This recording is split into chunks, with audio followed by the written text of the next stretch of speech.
દેવભૂમિ દ્વારકાના ઓખા ખાતે પોલીસ વડા નીતેશ પાંડે સાહેબના અધ્યક્ષસ્થાને એક લોક દરબારનું આયોજન કરાયું। દેવભૂમિ દ્વારકા ઓખા બેટ દ્વારકા ખાતે બંને સુદર્શન બ્રિજને લઈ હાલ વેપારી ભાઈઓ તથા બોટ ચાલકો ધંધા રોજગાર વિહોણા બન્યા, ત્યારે તેમના દ્વારા ઉચ્ચતર કક્ષાએ રજૂઆત કરવામાં આવી, જેને લઈ આજરોજ પોલીસ વડા નીતેશ પાંડે સાહેબના અધ્યક્ષસ્થાન હેઠળ ઓખા ખાતે એક લોક દરબારનું આયોજન કરવામાં આવ્યું, જેમની અંદર સુદર્શન બ્રિજ ચાલુ થતા વેપારીઓ તથા બોટ ચાલકો તથા અન્ય ધંધાદારીઓની જે હાલાકી અને મુશ્કેલીઓ પડી રહી છે તેમનો કાયમી ધોરણે હલ કાઢવા તથા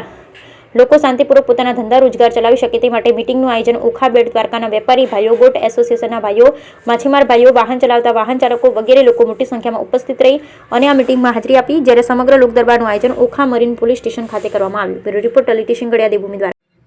આજરોજ ઓખામાં અમારા એક ઓખા અને બેટ દ્વારકાને જે આગેવાનો સાથે એક લોક દરબાર રાખી હતી, એમાં જે લોકોના જુદા જુદા જે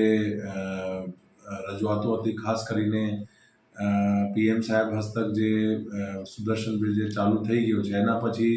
જે લોકોની રજૂઆત એ સાંભળવા માટે અહીંયા હું આવ્યા હતા અને બધા સાથે એક લાંબી ચર્ચા થઈ, એના સુઝાવ, એના જે રજૂઆત છે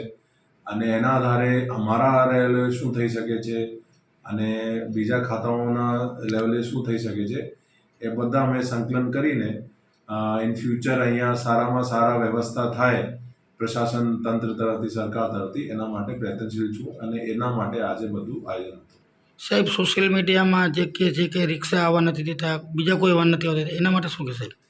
અત્યારે નવી જગ્યા છે, અત્યારે અહીંયા આવવા દિવસોમાં જેમ જેમ અહીંયા વ્યવસ્થા ઊભી થશે એના હિસાબથી અહીંયા બધું જે છે